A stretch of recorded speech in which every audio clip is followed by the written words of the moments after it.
Daniel, I appreciate you coming over, hanging out, and spending some time and being willing to do this interview. So much appreciated. Anytime. We've worked together for quite a few years now.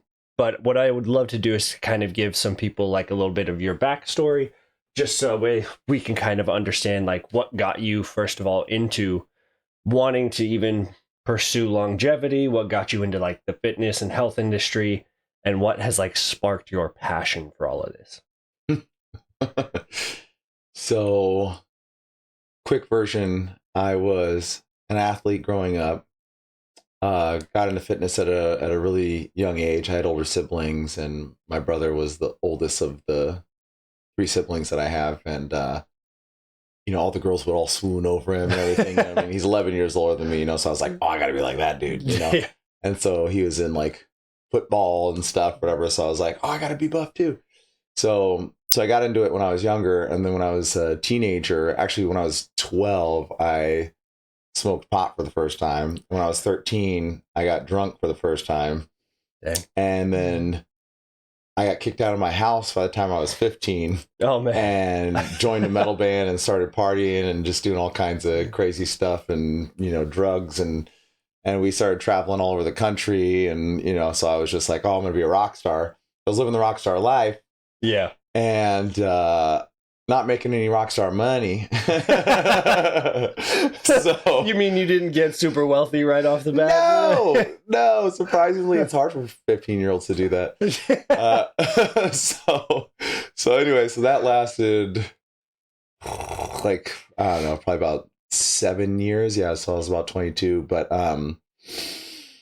I was on acid one night and I almost fell into a fire and I had a panic attack. Oh, geez. And had to go to the hospital and had a pretty intense experience with that, right? And then all of a sudden, like that year, I became like this like severe like hypochondriac. Like I had the first panic attack, and for the next year, I had a panic attack almost every day. Oh my gosh. I just thought I was going to die literally every day. I would like have physical manifestations of things on my body because I'd be convinced like things were just like going wrong with me. Like it messed me up super bad. Wow. It was really wild, man. So recovering from that, all of a sudden I was like, oh, I don't want to die. and surprisingly, the drugs weren't fulfilling. So I was like, oh, maybe there's more to this thing. So that's when I started getting back into my athletic background and everything. I started needing to commute and, being poor as I was, I had to use my bicycle. Okay. So I fell in love with riding bikes because it was like about 10 miles to my work and it was like 13 miles to my school when I decided to go back to school and stuff, so I was just doing like 150 miles a week on my bicycle, it was just like, it was crazy. Okay. Yeah. So anyways, I got really back into it then and started realizing how much better I was feeling. And, one thing led to another. And I was like, oh, there might be something to this route, So it took a little while to shake off all the cobwebs and everything, but finally moving back home and rekindling old relationships and everything with my family was all better and stuff, then I was really able to like kind of blossom into finding my current my fiance, which was a big help, and she was the catalyst for me getting into training.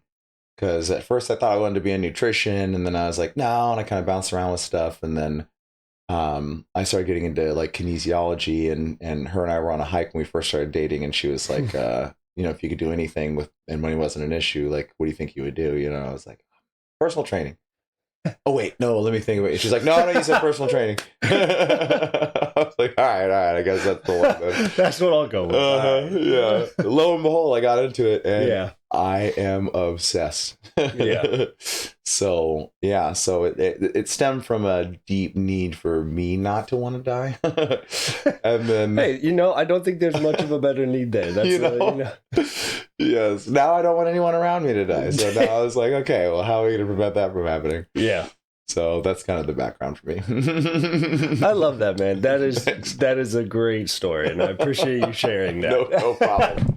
I didn't. Yeah, I mean, we've worked, like I mentioned, we've worked together for a while, but I did not know about the panic attack thing. That is wild. Oh, dude, I went through like years of like severe social anxiety too. Yeah. Like just interacting with people and stuff. Could you imagine me? Dude. If any of you guys knew him now, like that is the exact opposite of who he is. You are like the most. We say it all the time, but you have like the most golden retriever energy. You're very bubbly. You're such a friendly and you're nice person that Thank you. it's so easy to get along with you. Seeing you having social, I can't imagine it. But it was the worst. It was the worst. Oh, I don't recommend it to anybody. Yeah. Yes, I if you do have it, I feel for you. I am so sorry. Oh, come see your boy. He comes to your boy. Yes. Dang. Well, I appreciate you sharing that. Yeah, buddy. And so I would say now, like on your professional journey, I know we've talked, and you're working on getting your doctorate right now and everything. So I think that's incredible, and I wish you the best of luck on that journey. I think you're going to crush that, and I'm so excited to see where you go with it all. Well, if you don't mind, I've got some questions for you to kind of go over. Sounds awesome. Curious, I want to pick your brain and give you what my understanding is of some of these topics that we're going to be going over. So I think one of the first ones is basically just like, I think I want to kind of define exactly for just like the audience and everything, like what does longevity mean to you? So is it just like living a longer life, or is it living like a better life for longer? Because I think in my own opinion, like it would probably be that second one, just because I have a somewhat good understanding of it already, but I know like it can be one of those things where there might be that misunderstanding. So I would love to just understand what your definition of it is. Better life for longer, for sure. Yeah.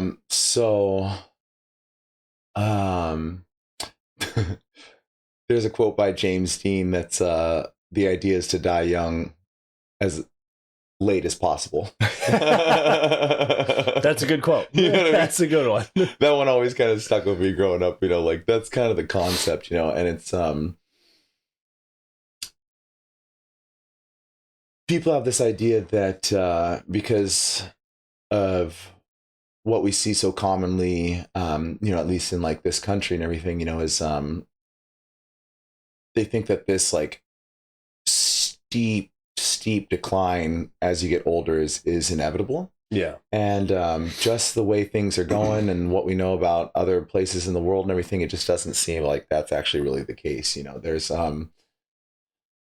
if we just follow medicine in its current form right now, we can extend that chronological age somewhat. We're talking in the course of like, depending on what kind of intervention you're getting, you know what I mean? Like 5-10 years, maybe a little bit longer if you're taking some kind of medication for like a metabolic disorder or something, right? But to what benefit if you can't do much of what you want to do, And so for me, the idea is that your body never stops adapting. Yeah. So if somebody was in their later years currently and they picked up healthy protocols, started eating better, started exercising, started controlling their sleep and all that kind of stuff, whatever, they could see a massive, like significant benefit from doing that if they started late. If we start when you're our age or younger, or even maybe a little bit older, 40s, 50s, whatever, right? You still have plenty of time to be able to adapt a lot to what you're doing. And if you increase your metabolic capacity, meaning like the way your body utilizes energy, if you can increase your ventilatory threshold, which I'm sure we'll get into, which is measured by your VO2 max. Yeah. If you increase your strength, if you increase the quality of the relationships that you have around you, if you develop some sort of spiritual connection with the world, whether that be a version of a religion or if that's just your connection with nature and your place in it, like whatever that is that gives you some sense of nurturing from outside of yourself, those things will not only improve the quality of life, but can significantly improve how long you're on this planet. So we'll, I'm sure, get into most of those in detail and everything, but if you can just really try to aim to amplify those things, then that would be huge, but the emotional health, I think, is like one of the bigger ones, because we see so many cases of depression and anxiety and all these nasty, diseases of the mind now, and if we can manage that, then I feel like no matter what age you pass at, if it was a good life led, then that's really all you can ask for. So, which I love. I think that's huge. And I do agree with you. I think as, we are all advancing as a society and we're learning more about medicine and just, mental health disorders, and they're becoming so much more prevalent. Like, I feel like a lot of people are starting to, like, especially with like social media becoming so big, it's, you're starting to see all these people with very similar, circumstances, or like, you guys do all these things very similarly, and some of them have the diagnosis. Sometimes that can lead to like people thinking they have certain things that they don't, but sometimes it can also lead to like cool people finding out that they do have something. And so you kind of got to, fine line there. But I do agree. I think it is leading to, there are the benefits that it leads to, like a world where we are becoming a little more self-aware. But it also is leading, like I said, that dangerous line. Mm-hmm. But yeah, I want to go over quite a few of those things that you were mentioning. I think it's actually really funny. So as you were talking about kind of like that metabolic disorder and that portion, that does kind of lead into my next question, actually, in a form, which is just, what are some of like the biggest mistakes that people make to shorten like their health span? For example, kind of like smoking, alcohol, or just like, maybe poor recovery or even bad food choices. Just kind of like, what do you think are some of the biggest mistakes that people make? Well, there are certain, like, just moving in general, people have this kind of like all or nothing approach, right? Where they're like, I'm not ready to start a workout program. It's daunting thinking about joining a gym. And once I get there, what do I do? And, like all that kind of stuff. And they think, what I'm doing today isn't a problem because I'm existing, or my parents were doing this and they live to be whatever, or, like all these other different things and stuff, and it comes back to that quality of life question, Yeah. I tell my clients this all the time when they're like, well, I started walking, but I'm like, that's massive. Yeah.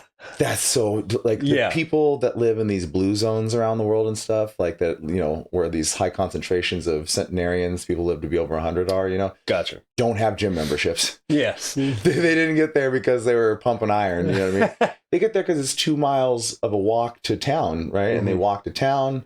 They go to church a couple of days a week, right? They have this community connection, right? Mm-hmm. They see the same people and these big groups of friends that they have all day.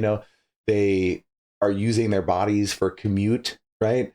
They're working in the garden. They're doing all these other things that are just like their daily activity level is very high.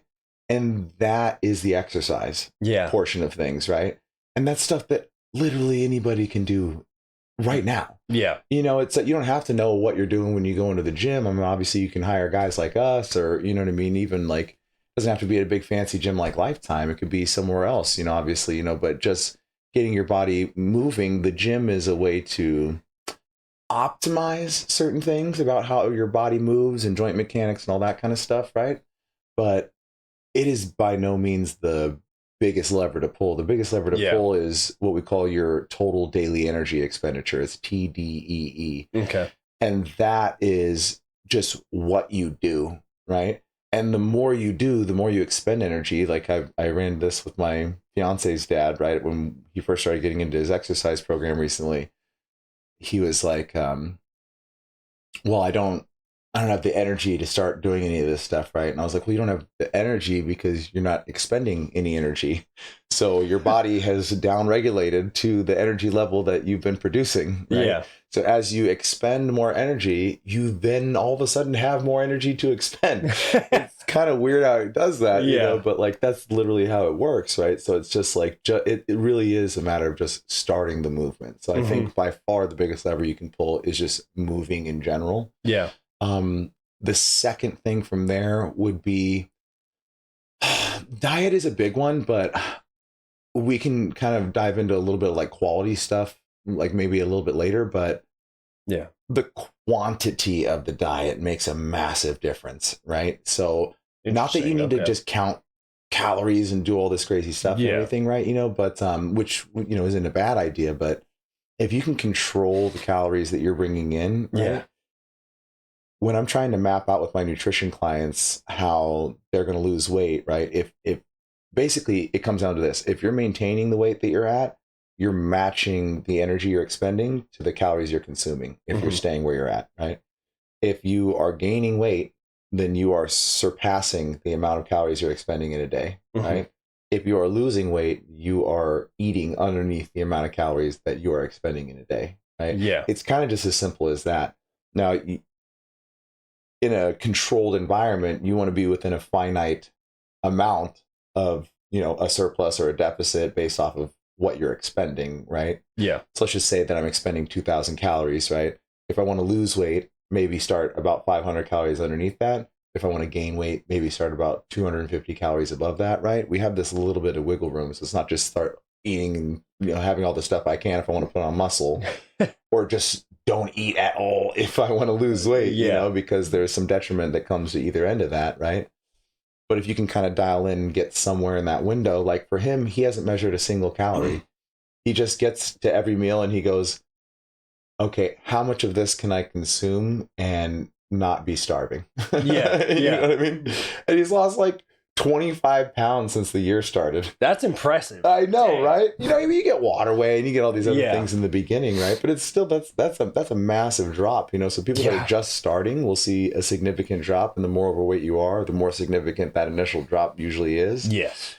And then it kind of tapers off as you start to get closer and closer to your body weight, and that's where you got to get a little more dialed in, But that just starting to move and just literally just watching what you're eating are two massive levers that you can pull for sure. And then I'm sure, if we get into nutrition stuff, we can talk about, where supplements and macronutrients and all that kind of stuff would come into play. Which I'm very well aware of. Definitely will play a huge part in that. I mean, just from all the conversations that we've had and how, depending on what you're eating, how it'll affect not just what's happening with your body, but how your hormones are affected by all that as well. So yeah, that is definitely something I'd love to get into here in a little bit. I appreciate that. I think that's some good information. Definitely just getting out and moving, I think, is a huge thing. I do agree with you on that one. I will say, I think I was a little surprised to hear that was probably like the biggest, but then as you explaining it and as you take some time to think about it, it makes a humongous difference, because that really does kind of affect what's going on with just your metabolic health, and especially kind of just tiptoeing into like that VO2 max, kind of talking in the heart rate zones. When you're in that low of a heart rate zone, it helps with like de-stressing your body as well. And so if you are maybe super stressed out all the time and you're able to go on like a 30-minute walk, that helps your body immensely as well. And so that makes a lot of sense, that even just kind of walking and getting out and moving a little bit plays a very big part. I love that. That's really cool. Well, I have one more question kind of in this, just like kind of building the foundations of longevity talk. So one thing is just, would you say genetics or lifestyle choices are more important for longevity, obviously over the course of somebody's lifespan? I mean, genetics play such a massive role. They're gonna determine, how much muscle you're likely to put on, right? They're gonna determine different factors about, your cardiopulmonary system and how it's gonna function and stuff. You know what I mean? There's, your propensity for developing chronic diseases and all these things. Like there's definitely a large role that genetics play in that. But especially now, and especially here, there's so many things that you can do, even if you didn't get a, crap roll of the dice on genetics, it's the factors that we discuss, the emotional health, the exercise, all these things, whatever, they're going to play a massive role in how you feel and how you move and how you progress through your years and your decades and everything, so even if you are someone who has, some kind of genetic propensity to develop any of these, nasty diseases or have dementia or heart disease risk in your family or anything like that. With the supplements and the medications and the physiological interventions that we have and everything, like there's a lot that you can do to combat that stuff now. Yeah. Like it's it's not like we've like, overruled it or anything, but I mean, especially with AI now and oh my gosh. Yeah. Man, I'm like, yeah. If you basically survive like the next like 10 years, you could be living forever. Yeah, exactly. I think our biggest longevity tool is just like, not getting into any accidents. That plays a big role. Yeah. We're going to hit that escape velocity and just, oh my God, no one dies anymore. Yeah. And now we can't have kids because now no one dies. Unless we take over Mars, and we'll have to terraform Mars. We'll have to populate another world. It's going to be great, actually. Yeah. I can't wait. I'd move to Mars. Would you move to Mars? It's something I would say if it was terraformed, it would something I'd be open to. I'd be a little, that's a whole, oh my goodness.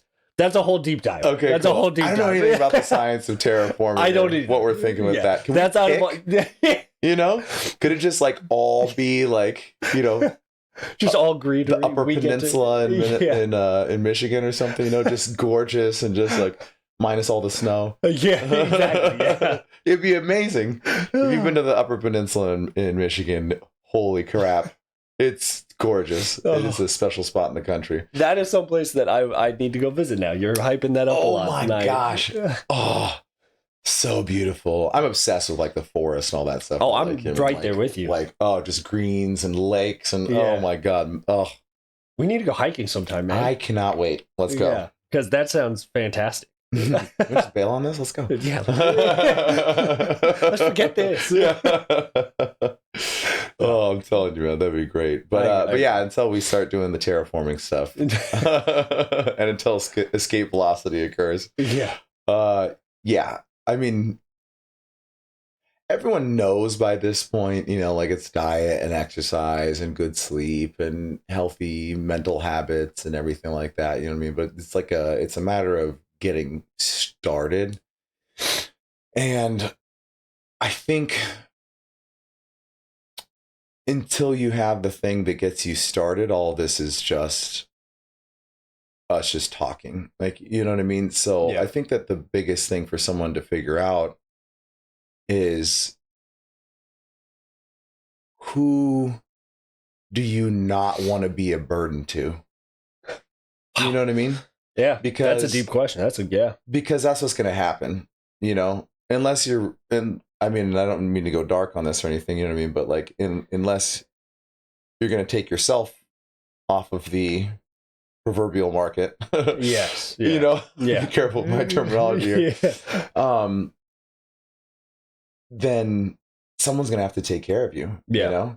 If you're that VO2 max we talked about, your ventilatory threshold, your ability to utilize oxygen to produce energy and do things.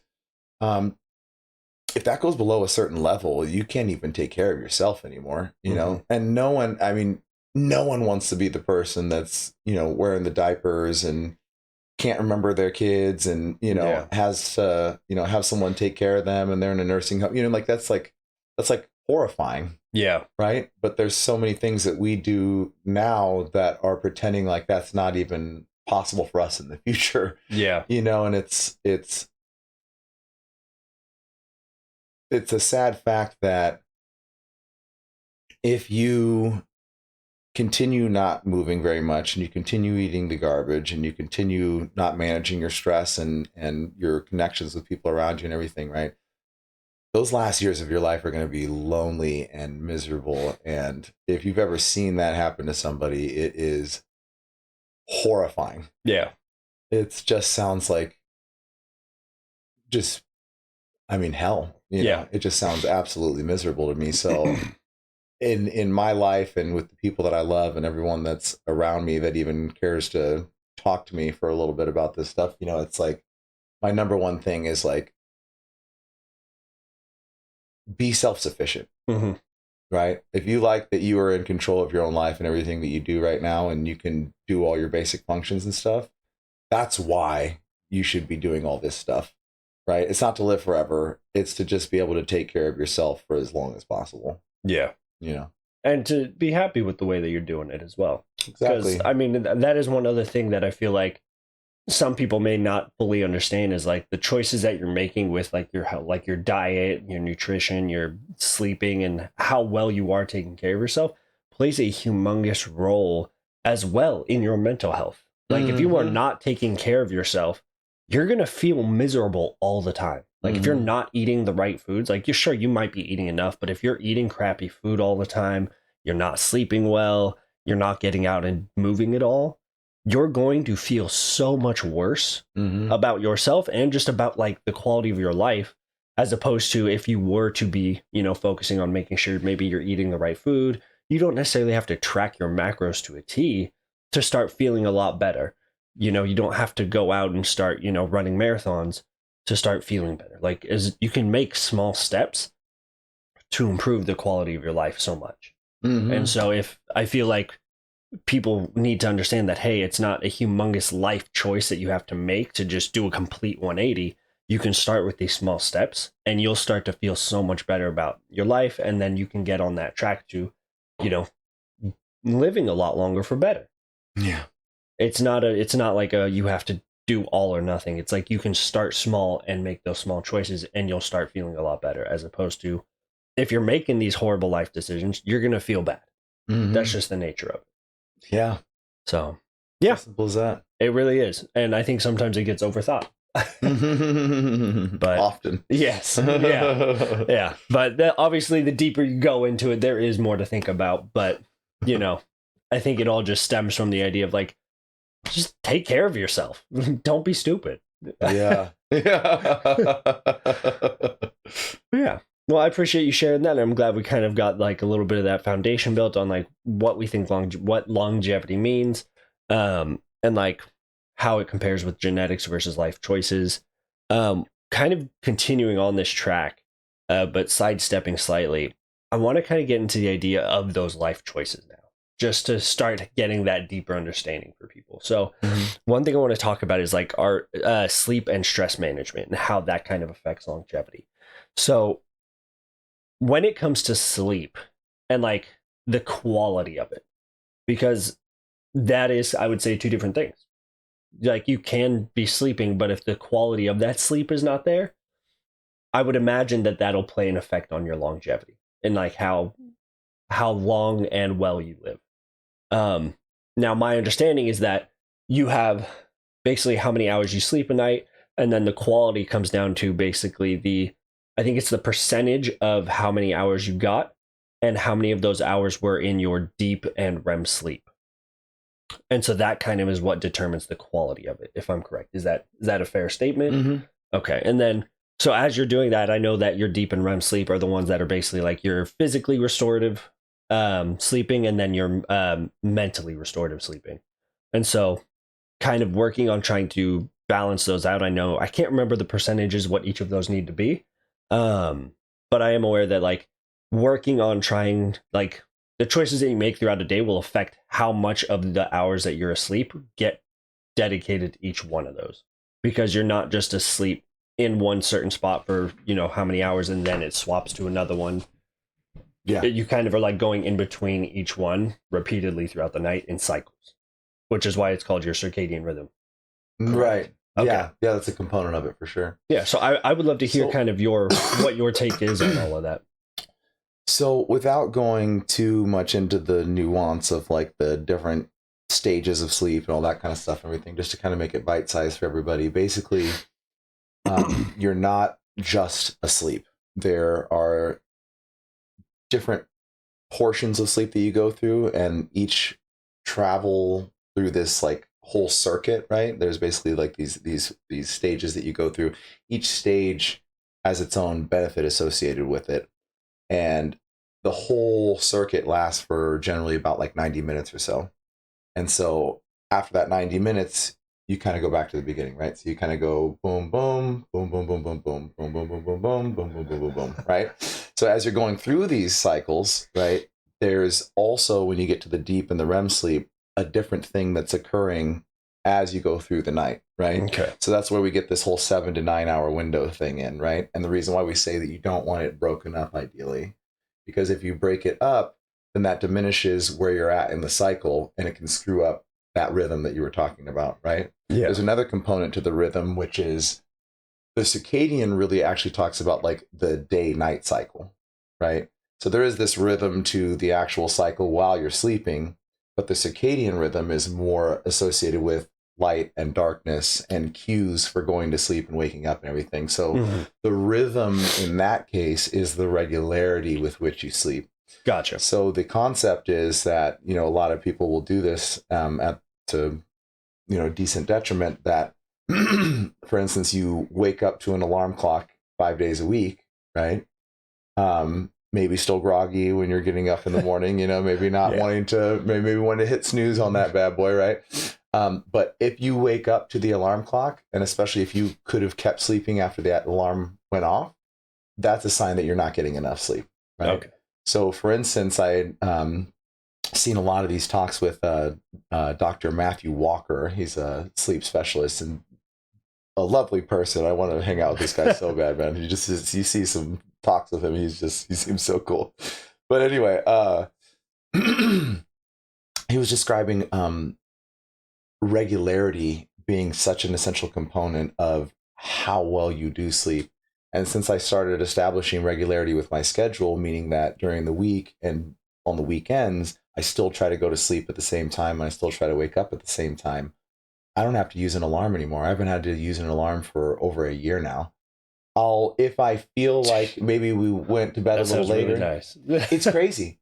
It's the craziest thing. I was like, that's bullshit. When he's talking about it that's not a thing. Yeah, I was like, there's no way. Of course, you know, like, lo and behold, right?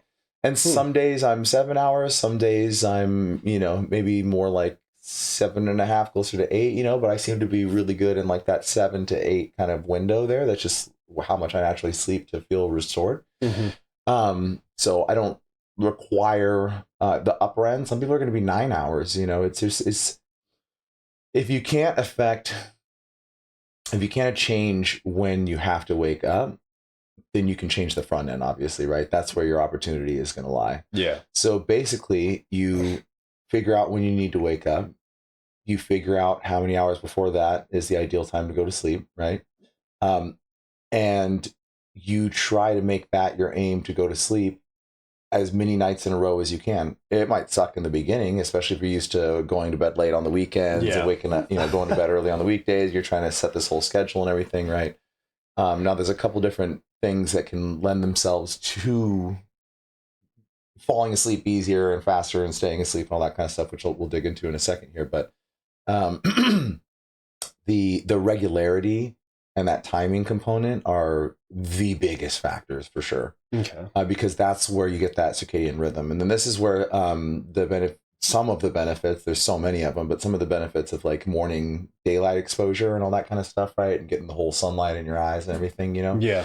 Your exposure to the UV rays, there's UVA and UVB, right? And so later in the day when the sun's a little bit brighter and higher in the sky and everything, or whatever, we tend to get more of that UVB exposure, right? Which we probably won't get too deep into that today, but so different times of day have different benefits with the sun exposure, right? But if you're early in the day and you get your body used to, oh, this is when I start to upregulate all these different hormones that, you know, make me more alert and everything, right? And then as you start to get more towards that bedtime and you start to develop that rhythm of like, okay, well, I'm at least in bed by this point, right? Then that will start to down-regulate all those sympathetic hormones, making you more relaxed and all these other things. Now, if you have trouble getting into that relaxed place, right? Yeah. That's where the three of the main things, in my opinion, right, that would be as bite-size and something you could take away from today as possible. The temperature of your room is a huge factor, right? So somewhere between 62 and 67 degrees Fahrenheit is the Goldilocks zone. Okay. So I usually recommend that people try to aim for about 65. Now, depending on where you're at and what your air bill is going to be with that, you know, obviously, right? That would be a thing, but just knowing that it's ideal, your body temperature, your core body temperature has to decrease in order for you to fall asleep without your hands and your feet getting cold. You actually want the periphery to kind of warm up a little bit as the core body temperature goes down. So the periphery would be like your limbs and all those things, right? Gotcha. Okay. So it's kind of this weird dichotomy there. So for instance, if you take a warm shower, that brings the blood out to the periphery because you're having that water hitting on your skin and everything, right? And so that can actually effectively lower your core body temperature slightly while elevating the temperature of the limbs and everything. Yeah. So sometimes if people do that, now if you're going into a hot room when you get done, it's not going to be as good. It doesn't do as much. Exactly. But your brain temperature has to come down by a few degrees, right? 2 to 3 degrees, which is where this whole core body temperature thing comes into play. So if you can take maybe a warm shower, get into a cool room, 67, if you're somebody who kind of runs cold, you might be able to get away with a slightly higher temperature, maybe 70 or something, but you ideally want it to be a cool environment that you're falling asleep in. No screens and bright lights. So ideally, if you just at least dim the lights and start getting more into like this, downstate. Now, if you have anything on your phone, there's a lot of these things where you can take off the blue light now, and it's just like only the reds and everything, or other things like that. You dim the screen, all that stuff. If you're on your phone, if you have to be having a screen, obviously, right, it'd be ideal to not within about an hour or so before bed. But if you have to, then at least it should be something where you can get your mind away from itself, right? So ideally, it's not something that's making you think about your social environment. Ideally, it's something that's not making you think about the day ahead or the day behind, right? Yeah. It's something novel, you know what I mean? It's you're doing, reading fiction, or what I mean, or like watching some funny videos, or you know what I mean? It's something to kind of like help you unwind a little bit, where which is where the recommendation for like meditation, or some kind of breathing practice, or something like that, would really come into handy. But so we have the temperature regulation side of things, the regularity side of things, and then there's, I don't like to push supplements too much, but you can take magnesium, which will help you get into more of like a calm, relaxed state. It kind of decreases like muscle tone, and it helps to get you into more of that like relaxed kind of like feeling. Okay. It seems like, as far as I know, the variety doesn't matter too much, like which kind you have, right? But bisglycinate, or just some form of glycinate, tends to be the one that lends itself the best to this whole down regulation and right before sleep thing. Yeah. So if you did want to try a supplement, now the reason why I recommend magnesium in this case is because A, it has some implications as far as helping you relax, and B, it's a rampant deficiency in the American diet. Yeah. So if you're supplementing with it, you're probably covering a gap that might be in your diet, right? You might not be getting enough already. Wasn't it like something like 70% of like the population is something like that? Yeah, 65, 70%. It's an insane amount. It's a staggering amount for sure. Yeah, it's a very, very, very big factor for sure. So it kind of covers two birds with one stone. So that's usually when I recommend supplements, is like if we're just closing a gap. Right? Okay. Not just taking them just to take them and stuff. Like there's got to be some significant reason. Yeah. They're not there to be a replacement. They're there to supplement what's missing, to fill a hole. Yeah, exactly. Yeah. So so the magnesium can help the temperature, getting your mind off of itself, obviously, right, and then the limiting of the screens and everything, and then the regularity with the sleep, ideally. Yeah. So yeah. One thing that I have my clients do that travel a lot is there is an olfactory component, so your sense of smell, to your ability to relax in a new environment, especially, right? And even in your own environment and stuff, So if you travel, bring your pillow with you that you normally sleep on. You'll have the regularity of having your own pillow that you're used to sleeping with, so your body has associations with that comfort level and the position and everything that your head is going to be in. But then you also have the smells of home, so there's not this like sense of like having to like be aware of your surroundings. It helps you relax and and feel more at, at peace and in your regular environment. So it's interesting that you say that. That's funny enough. That's actually something that I've done quite a few times. It's just whether I've gone over to like maybe a friend's house who lives far away, or I've traveled. I have brought my pillow with me a few times simply just because, well, I have like a cold touch pillow, and so because I run really hot anyway, and so so for me, like having that with me is always very nice. And it does, like there's times where like I'll go and like I'll be sleeping in a hotel or something, and thankfully, like, I was in the military, I can kind of just fall asleep whenever, wherever, but the quality is never great. And so I've noticed though, like when I've brought my own pillow with me, like I sleep perfectly fine. Like when I'm at like a hotel and I have my own rather than one of theirs, because theirs are obviously usually not always the best pillows, but it does, like you can very well tell the difference between. Yeah, it's kind of cool. It's wild. Yeah, great idea. It is. Super good idea. Yeah, you're just full of a fount of knowledge. Oh, well, thank you. Yeah. Well, I appreciate you sharing on that. Kind of leading, I would say, branching off of the sleep, but kind of staying in that realm of like quality. I would say the one thing I want to curious about is how important is like stress management, and what are some like daily practices that people can do to help manage or reduce their stress.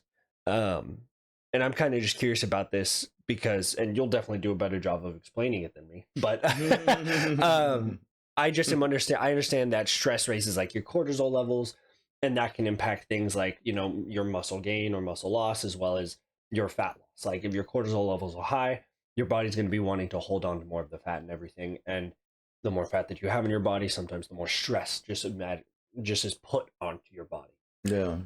And so kind of, I'm curious to hear what your explanation is and how managing your stress can affect your longevity. That's a great question. So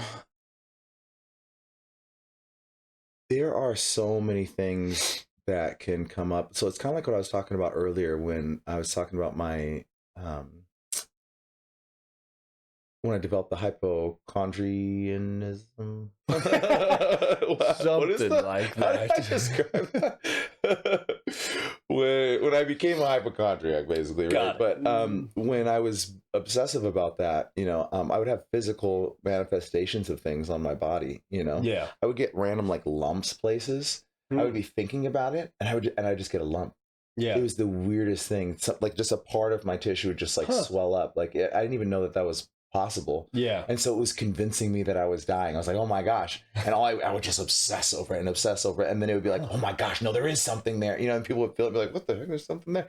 And then I found out that that's like a thing. Like you can actually get like these physical things from it. That's wild. And it's crazy. My fiance is a therapist, and she no way, same. has makes sense. Yeah.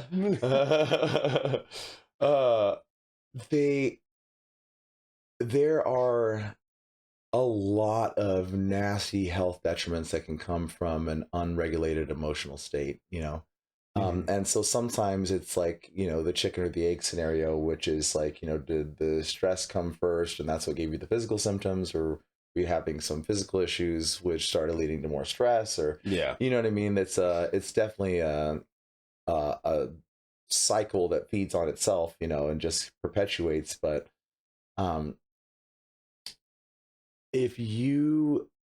there's something called BDNF, and it's brain derived neurotrophic factor. Okay.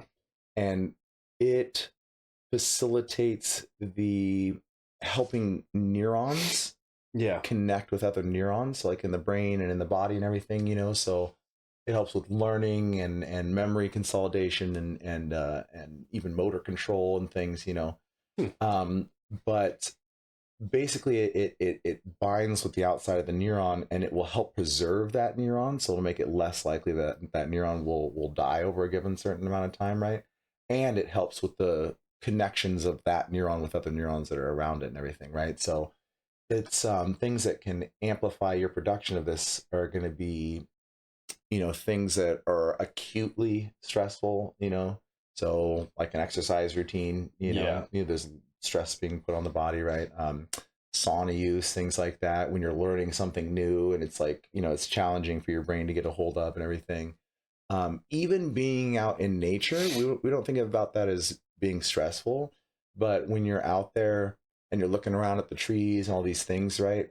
From like uh, uh, like evolutionary standpoint, like from where we're like hunter and gatherers and stuff, and like thinking about being out in the world and everything, there's so many things that you need to make notes of when you're out in nature, so the exact mechanism on this is a little more speculative on that, but that's kind of like an idea of one of the associations, is that like, because we do see that there is an increase in BDNF when you are out in nature, so it's like, okay, this might be a mechanism for why, right? But basically anything where you need to be aware and soak in information and respond to your environment, most of those can increase this BDNF. And so people that have chronic depression and anxiety and all these other factors, we find that they have low levels of this BDNF. And so if you can do things that start to increase that, you can start to have at least an armory built up against some of these symptoms that you're experiencing, so it really can just be as simple as being outside more, being exposed to the sun for a reasonable amount of time, doing something that is challenging for your cardiovascular system or for your muscular system, doing things that are challenging for your brain, right? Trying to learn something new, like all these different factors basically start to give your brain and body a physiological reason to persist. Yeah. If that makes sense.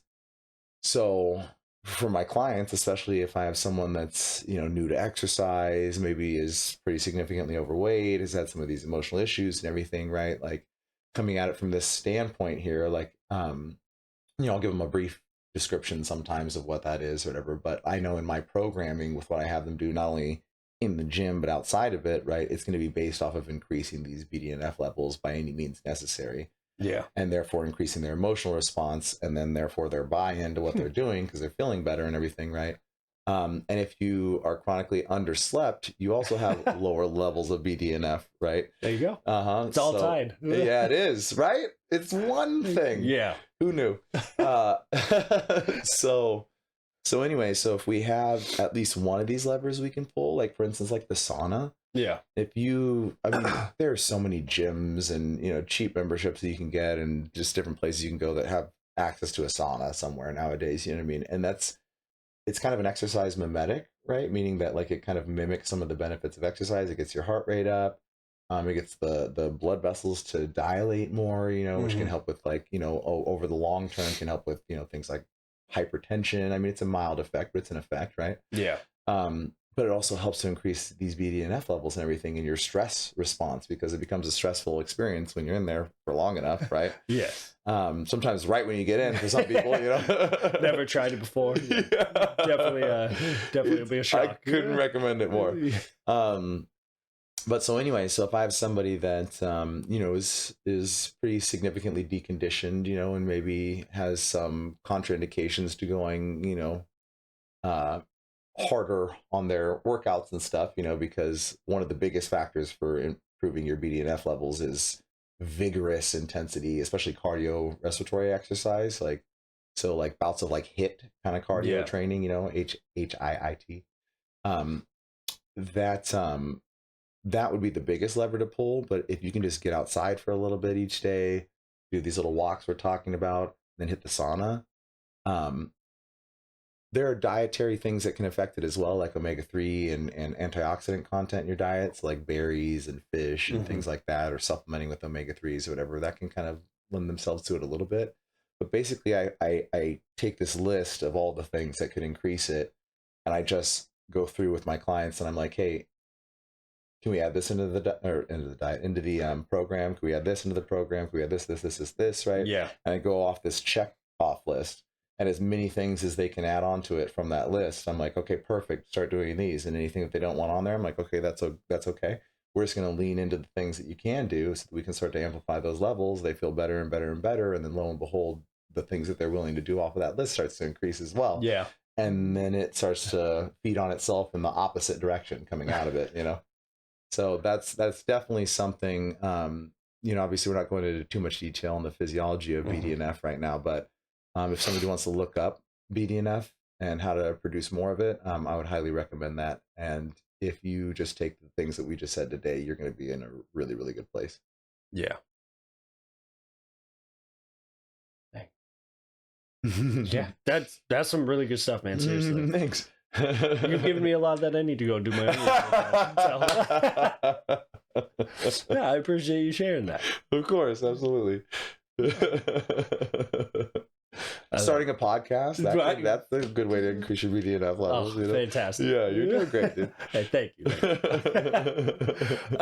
Well, there's one last thing that I want to kind of go over. I know we're coming up towards the end of our time here, so I want to respect yours. Sure. So the last thing I kind of want to touch on a little briefly, just diving into it a little bit, I would say is kind of like nutrition and supplementation. Mm-hmm.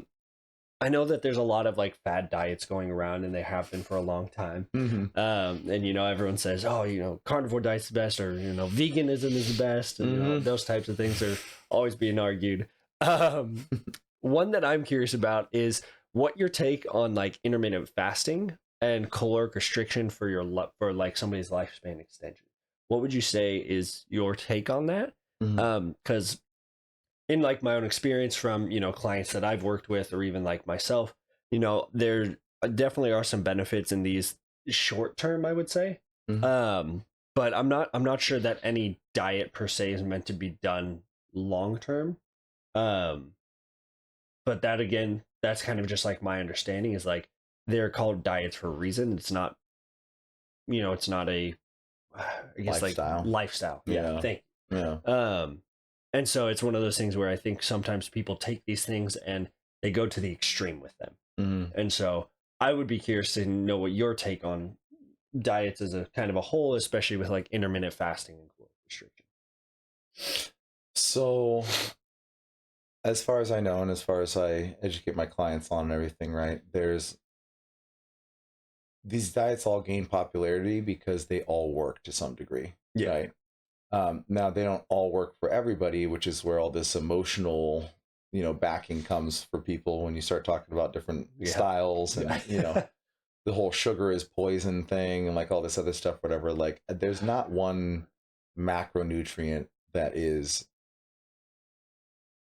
necessarily detrimental for your health, right? Like we all need carbohydrates to make glucose, you know, from some degree or another, right? We all need the fatty acids and healthy fats in the diet, right? We need as much protein as we can get, basically, right? Like we need to have these macronutrients, and how you partition those ratios is going to be kind of more of like a nuance and up to you.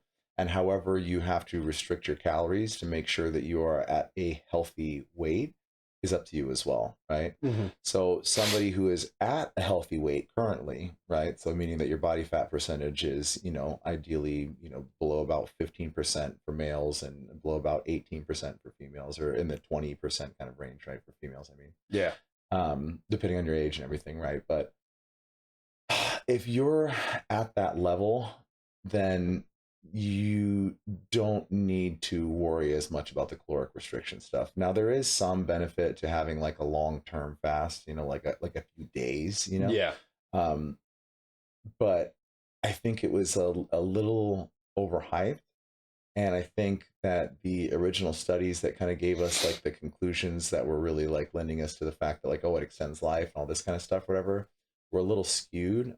Like for instance, there was like this study on monkeys, right? Reese monkeys and everything. And they had them on a diet when they were like, oh, when we restricted their calories, they lived 30% longer. But the diet that they had them on originally was not a super healthful diet, right? And so then they were restricting the calories from a diet that wasn't super healthful for them, right? And so then it was restricting the calories, and that extended their lifetime. And it was like, oh, okay, well, was it because they had less exposure to the crappy diet? You know what I mean? Like, or you know what I mean? Or was it this actual like fasting component, right? And there's definitely some benefits to the long-term fast as far as like, you know, there are a lot of different things that can cause autophagy, right? So I hesitate to use that kind of buzzword or whatever, but it can do that, right? And there is some increase in like stem cell production and like these satellite cells and everything that can become other cells in the body and everything. So there's somewhat of like a regeneration kind of thing component to it, but calorie restriction as far as keeping you at a healthy weight is the most important factor, right? Yeah. So if you are currently at a healthy weight, nothing is worth losing muscle over, in my opinion. Yeah. Right. So if you do go on a light calorie restriction, like we talked about earlier, and you lose a little bit of muscle, like that's okay, because we have the plan of like, okay, once you get to this healthy weight, then we want to increase the muscle mass again, right? Yeah. And then we'll just work our way from there. But if you're, in a severe calorie restriction, or you're fasting without any kind of like direction over it or anything like that, right? If you do lose a significant amount of muscle mass, that is by far more detrimental than most other things that you're going to be doing. So we want to maintain the level of muscle that you have, or at least, even try to gain some if we can, obviously, right? But when I have people setting up a diet, we pick their calories first based off of what their goal is, and then we set their protein needs, right? Because we obviously want to preserve the muscle as much as possible in their lean tissue. And then we pick the other macronutrients based off of their personal preferences. So how many carbs, or the percentage of carbs to the percentage of fats and everything, right? I'll say, hey, as far as I know, the Mediterranean diet is still the clear front runner as far as like the type of diet, right? It's well balanced, a lot of emphasis on healthy fats, right? Lots of fish and marine source animals, or proteins in it and everything. They don't have a ton of protein in that diet, and they live to be quite old on average. They're doing pretty well. They live to be young quite late on average. Yes. But so I kind of base what I do off of the concept of the Mediterranean diet as far as like the healthy fats and everything goes. Okay. So basically, as far as I've been taught, we pick around 1 gram per pound of body weight for protein. We pick about 30% of the calories that we're going to have you on based off of healthy fats, and then we fill in the rest of your calories from the carbohydrates from there. And then we just see what happens, right? Yeah. We see, okay, how do you feel?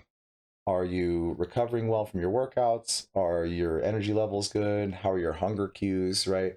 And we just kind of navigate those things, and we say, okay, if you're eating in this calorie window, and then your macronutrient partitioning, or how much you're getting of what kind of fat or carbohydrate or whatever, if those numbers are slightly skewed, but we see that you look good and you feel good, right? You're moving in the right direction, everything, whatever. Well, then shoot, this is the ratio we're going to use for now, right?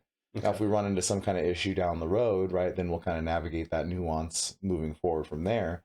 But in most cases, if we just control that calorie number first off and foremost, right, and then we make sure that that protein is at least at a decent level. So if you take 1 gram per pound of body weight, because we don't assimilate all of the protein, like we don't absorb all the protein that we consume because it's bound up with other things, and we have other things in the meals and stuff, right? So if we figure that we're not going to get that exact number, that's why we set it so high, right? Because you might be getting less than that. But if you take that 1 gram per pound of body weight and you're at least within about 80% of that, right? Yeah, that number, then you're probably going to be good on your protein levels there, right? Okay. And then you figure out the other carbohydrates and fats from there, right? Now, I say it could come from anywhere based off of what your preferences are, right? But just knowing that the less nutrient dense whatever you're adding in there is, the less room you have in that deficit of calories for nutrient dense foods, right? So I tell people it's okay to have your cookies. It's okay to have a cake or have a pizza on the weekend with your family or at a birthday or whatever, you know what I mean? It's okay to have a glass of wine or a couple or whatever, you know what I mean? Like, we can ratio those into the rest of the calories, right? But just knowing that when you have those things, we're taking away from the other things you might be able to have that might be more beneficial for you. You have to be a lot more strict and kind of monitor exactly what you're eating the rest of that time. Exactly. And I mean, and now with the AI, obviously, right? Like Yeah. that's a huge tool that you can use. Yeah. Because I have people that are on the go that are like, oh my God, I don't want to use these nutrition trackers or count my calories or try to Yeah. figure out like how to use this app and then how to put the right ratios, all this stuff in, right? Well, I'm like, okay, well, if you start a running conversation with your chat GPT or something, right? Mm-hmm.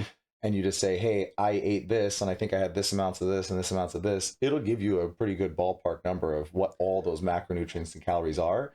You just keep that conversation going. And then at the end of the day, you just take a screenshot of what your final number is and you just do that. And then all you have to do is just talk into something. You're probably doing that already anyway. Yeah. Probably quite a bit. Yes. So if you just do that, right, then you can have that little cheat code, and then it's a mentor along the road with you, right? Like, I mean, even in my fiance's therapy business, she'll have people that are, having questions and stuff, whatever, and she'll be like, hey, I'll tell you what, talk to your AI, right? Ask it this, this, and this, tell it this, this, and this, right? Mm-hmm. And then it's like, it's genius. It's a good mentor. It'll help them work through things. She even had a client that was like, it was like, okay, you're going to breathe with me now. And it did like this whole breathing thing with her. Like, it was like, because you can pick the voices on them and stuff, Hers says, like it'll be talking and it'll be like, that's a great question. As far as I know, blah, blah, blah. I was like, did it just say, Yeah. What? It's like, that's wild. It's wild, man. It's like you're actually talking to a person, man. It's the coolest thing, right? And so I'm like, I mean, it's here to stay, obviously, right? Yeah. So we better learn how to utilize it as efficiently as possible. So I'm like, man, this is a really big lever to pull in the health field, Oh, definitely. It can help you figure out, even if you don't know about like a diet plan or a health approach or a workout program or something like that, you can at least have somebody in your ballpark that can help you figure these things out. And especially from a dietary standpoint, it could be a massive lever to be able to pull. Oh, that'll help so much, honestly. So I remember, I think you would kind of talk to our team about that a little bit throughout this past week when you did your meeting. And honestly, I think that was such a great idea, because there's been so many times where, you're trying to help somebody and you're trying to work with them on like how to like track food. And I think the best thing that I had kind of come up with up to that point was like, okay, like tracking your macros can be a lot. Like, it can definitely be overwhelming to somebody who maybe hasn't done it before or like has tried to do it before, just because a lot of like the apps have done a really good job of trying to like make it as easy as possible, to the point where you can just scan like barcodes and stuff. Yeah. And it'll come up with like the whole macro breakdown, which is great. Like, that's super helpful. But for some people, it's still just like a lot to, open it up, scan it, make sure you're inputting it in the right spot. And sometimes the app will freak out. And so I think the idea of being able to just have that running conversation with ChatGPT, and to be able to just be like, yeah, hey, I had, 3 ounces of, a sirloin steak or something like that. Just speak into it real quickly, and then boom, not even think about it. And it just tracks it for you like that. That is such a good idea. It doesn't get much easier than that. If somebody can't do that, they just they need some therapy help. All right? Yeah, exactly. Yeah, exactly. I got a girl for you. Yeah, exactly. We know some people.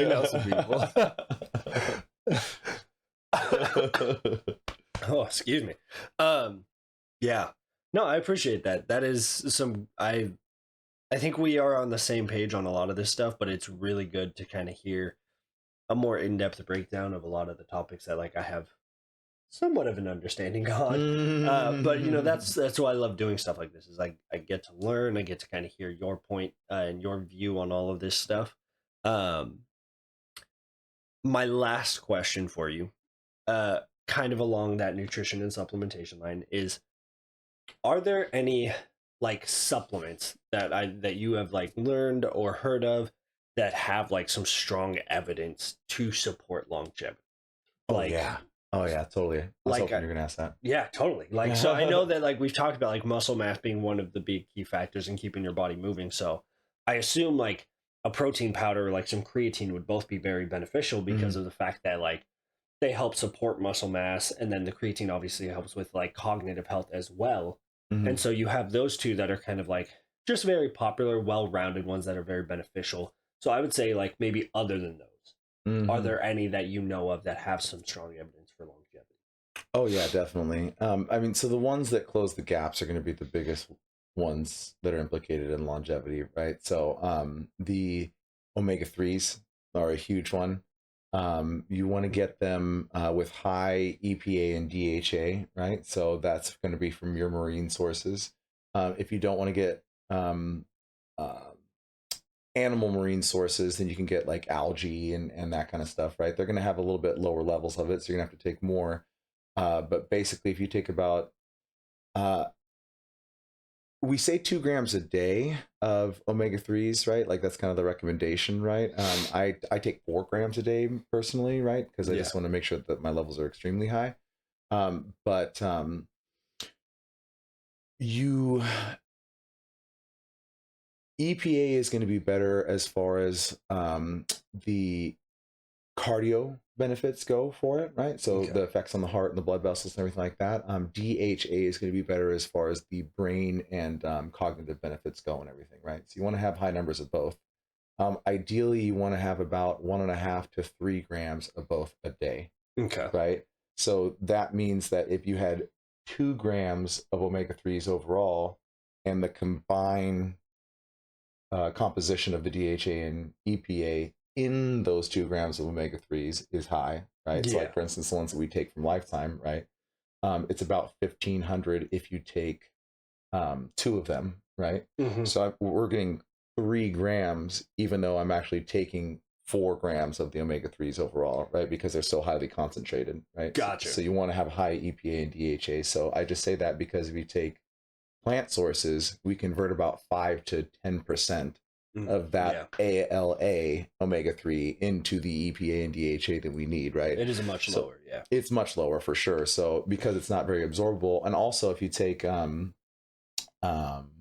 fish oil versions, right? If you have ethyl ester form, which EPA when it's being purified, or excuse me, fish oil when it's being purified gets converted into ethyl ester form to be purified. And then some companies will convert it back into what's called triglyceride form, which is what's bioavailable for us. If you have an ethyl ester form, and it should say on the nutrition label, right? If you have the ethyl ester form, you can absorb it. Just make sure that you have it with a fatty meal.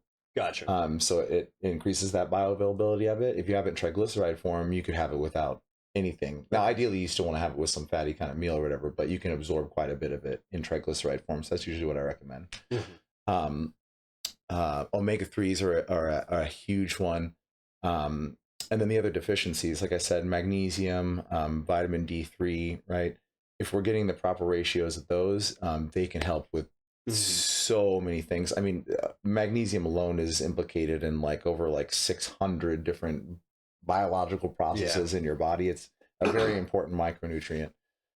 So whatever supplement you take, like we said earlier, the best ones for your longevity are going to be the ones that fill the gaps. For sure. And quick question. So I know you were mentioning like the magnesium, the fish oil, and the vitamin D3, kind of going off of like how certain ones are more bioavailable. I know with the vitamin D3, if I'm correct, K2 is the one that helps make that one a little bit more like bioavailable. Is that correct? Yeah, they work synergistically with one another. Yeah, totally. So they increase the absorption of one another, and the and D3 is the more available one for us to ingest. You know, so if you could have D3 and K2 together, good benefit to immune response, blood clotting, right, bone mineral density, like all these other kind of things that are really important as we get older.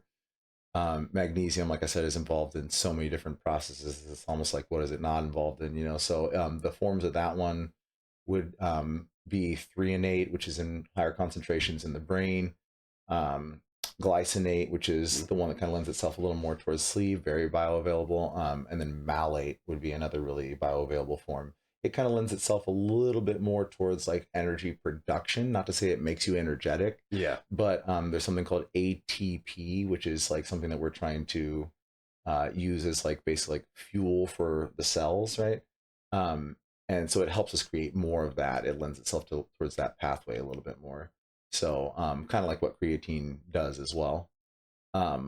So if you're taking a good protein supplement, if you're taking creatine, could be a really good one, especially for aging females, you know, because it's harder for them to put on muscle to begin with, you know, so anything that's going to help with that is going to be huge. If you're taking 3 to 5 grams, that can be good for the muscle building side of things. If you want the cognitive benefits, it seems like you have to take a little bit more. So maybe more in the realm of like 10 grams. Interesting. Okay. So, look into what benefits you're looking for and how those dosages would apply, right? And then the omega-3s, the D3 and K2 and the magnesium. Those are all by far like the biggest levers that you can pull for sure. If you take just a good quality multivitamin that has, ideally there's an AM and PM formula because there's different times a day that you're better at taking in different things, right? And there's different bioavailability ratios and stuff based off of what you're ingesting with it and everything, So if you have multiple times a day, I'm not a huge fan of like the 1 a day concept, like not to say that you can't do that, but and if people need it to be as easy as possible, then sure, but ideally there's something that has like multiple times a day you're taking multiple pills of this multivitamin, right? So that you have increased absorbability throughout the day.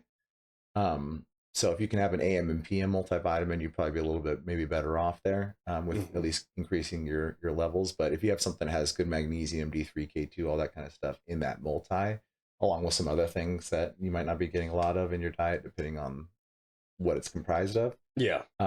That might be an easier lever to pull on that side of things. For sure. Awesome. Cool, buddy.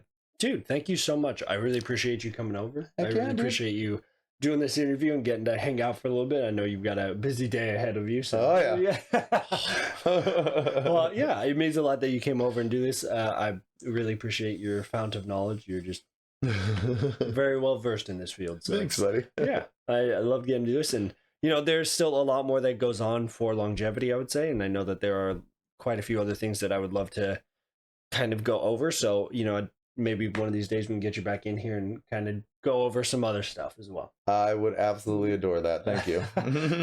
Well, thank you so much, man. I really appreciate you coming over. Hell yeah, buddy. And I look forward to having you next time. Me too. Thanks, Jack. Of course.